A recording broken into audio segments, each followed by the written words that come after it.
Right Shravan. So అది convoy బయలుదేరుతున్న దృశ్యాల్ని లైవ్లో చూసాము. హార్డ్లీ 10 మినిట్స్లో ప్రజాభవన్కి చేరుకుంటుంది convoy. So already Telangana CM Revanth Reddy అక్కడ వెయిట్ చేస్తూ ఉన్నారు ఏపీ సీఎం కోసం. సో మరో 10 నిమిషాల్లో, కేవలం 10 నిమిషాల్లో కాన్వాయ్ అక్కడికి చేరుకుంటుంది.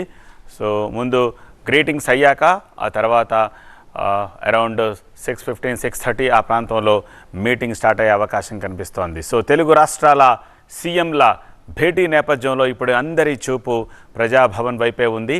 సో సీఎం చంద్రబాబు ఇంటి దగ్గర నుంచి ఆయన కాన్వాయ్ బయలుదేరుతున్న దృశ్యాలు రైట్ సైడు, అలాగే ఆల్రెడీ అక్కడికి చేరుకుని వెయిట్ చేస్తున్న దృశ్యాలు, తెలంగాణ సీఎం అక్కడికి చేరుకుని వెయిట్ చేస్తున్న దృశ్యాలని చూస్తూ ఉన్నాము. విభజన సమస్యల పరిష్కారానికి ఒక రోడ్ మ్యాప్ని ఖరారు చేసే ఛాన్స్ కనిపిస్తోంది.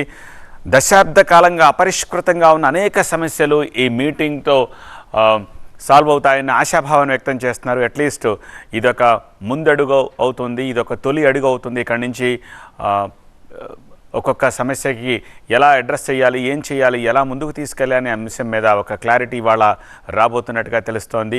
రెండు రాష్ట్రాలు సయోధ్యతోటి పట్టువిడుపులు లేకుండా, భేషజాలకి పోకుండా అట్లీస్ట్ కొంతవరకు అయినా అపరిష్కృతంగా ఉన్న చాలా సమస్యల్ని కొంతవరకు అయినా ఈ తొలి మీటింగ్లోనే ఫిక్స్ చేసుకునే అవకాశాలు చాలా స్పష్టంగా కనిపిస్తున్నాయి.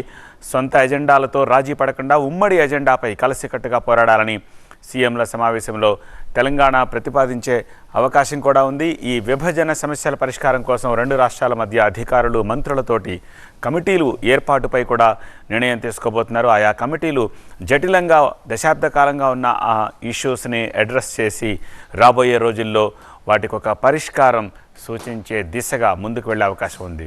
ఈ తొలి మీటింగ్ ఒక తొలి అడుగుగా చూడాలి.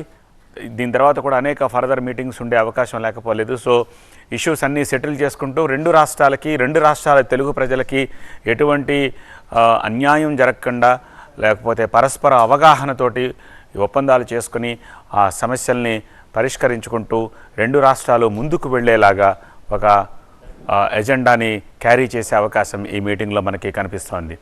సో ముందుగానే తెలంగాణ సీఎం రేవంత్ రెడ్డి అక్కడికి చేరుకుని, ప్రజాభవన్కి చేరుకొని మొత్తం ఏర్పాట్లన్నీ పర్యవేక్షించారు. సో ఏపీ సీఎంని ఆహ్వానించేందుకు ఆయన సిద్ధంగా ఉన్నారు. అలాగే ఏపీ సీఎం కూడా ఒక 5 మినిట్స్ బ్యాక్ బయలుదేరారు. ఆల్రెడీ హాఫ్ ద వే ఆయన క్రాస్ అయి ఉండొచ్చు. సో ఇంకొక 5 నుంచి 10 నిమిషాలు మ్యాక్స్ ఆయన ప్రజాభవన్కి చేరుకుంటారు. లైవ్లో ఆ దృశ్యాలను చూస్తున్నాము. నాన్ స్టాప్ కవరేజ్ TV9 ఈ మీటింగ్కి సంబంధించి మార్నింగ్ నుంచి కూడా మీకు అప్డేట్స్ మినిట్ టు మినిట్ ఇస్తుంది. ఈ రెండు రాష్ట్రాలు కలిసి పనిచేస్తూ ఉమ్మడిగా హక్కుల సాధన కోసం ప్రయత్నించేలాగా రోడ్ మ్యాప్ ఖరారు చేసుకునే దిశలో భాగంగా ఆ అప్డేట్స్ని క్షణక్షణం TV9 మీకు అందిస్తుంది. కేంద్రం నుంచి రావాల్సిన నిధులు, అభివృద్ధి ప్రాజెక్టుల కోసం ఉమ్మడిగా ప్రయత్నించాలని, అలాగే ఎగువ రాష్ట్రాలతోటి నీటి వాటాలపై కలిసి పోరాడేలాగా ఒక ఉమ్మడి ప్రణాళికను కూడా సిద్ధం చేసే అవకాశం కనిపిస్తోంది. పార్టీలకు అతీతంగా రెండు తెలుగు రాష్ట్రాల ప్రయోజనాల కోసం పనిచేసేలాగా అటు తెలంగాణ, ఇటు ఆంధ్రప్రదేశ్ కూడా ముందుకు వెళ్ళే అవకాశాలు కనిపిస్తున్నాయి.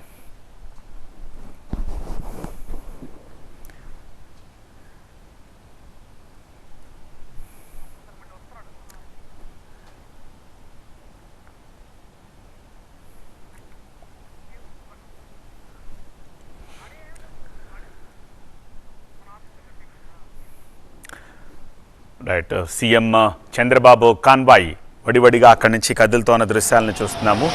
సో జూబ్లీ హిల్స్ నుంచి ఆల్రెడీ బంజారా హిల్స్ క్రాస్ అవుతున్న దృశ్యాలవి లైవ్ దృశ్యాలను చూస్తున్నాము. ఇక్కడి నుంచి hardly another 4 to 5 minutes max ప్రజాభవన్కి చేరుకోబోతోంది కాన్వాయ్.